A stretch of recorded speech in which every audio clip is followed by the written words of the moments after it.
अस्सलाम वालेकुम ज़ेम गुलाले तासु गोरे CID न्यूज़ नेटवर्क इस्लामाबाद दनन खबरونه د पाकिस्तान वज़ीर आज़म قدردان عمران خان بنن د افغان طالبان سره یو اهم غونډه کوي. په دې غونډه کې به د افغانستان د امن او امان باره کې مهم فیصلې کیږي. په دې غونډه کې به دواړه طرفه اعلی سفارتي حکام به شرکت کوي.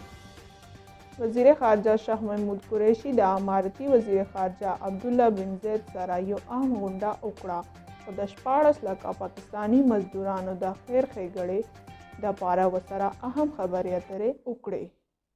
د قومي اسمبلۍ مخکنی سپیکر د مسلم لیگ رهنما ایاز صادق ویلي دي چې زه نیم سل استعفا پارلیمنت ته راشي نو بیا به پارلیمنت څنګه چلیږي. هغوی ویلي چې زنا به خلک د وکټ دواړه اړخه لوبه کوي. دا خلک بېایمانه او بې ضمیره دي. په امریکا کې د پاکستاني سفیر اسد مجید خان د امریکې یو جریدې ته په یو انټرویو کې ویلي دی چې هندوستان په خپله چالاکۍ کې ګیر شو.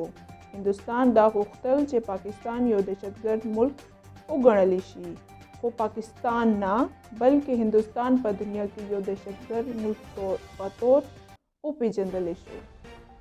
د پاکستان یو هیرو نشان حیدر لانس نایټ محفوظ شهید ته ISPR ډیر خراج تحسین پیش کړو او د ملک دفاع او د بهادرۍ په وجه ټول پاکستان سلام وایي. د خیبر پختونخوا سیکیورټي فورسز د دهشتګرد یو غټه منصوبه ناکام کړه. د خیبر په علاقه کې تھانه باړه په حدود کې په یو کور چاپای ووهله او د کلادم تنظیم 4 دهشتګرد ونیول. دا په کرسمس په موقع د دهشتګردۍ غټه منصوبه جوړه کړې وه. سعودي عرب د ډیجیټل دنیا په مهارت مظاهره کولو باندې په دنیا کې بهترین ملکونو کې شمار شو.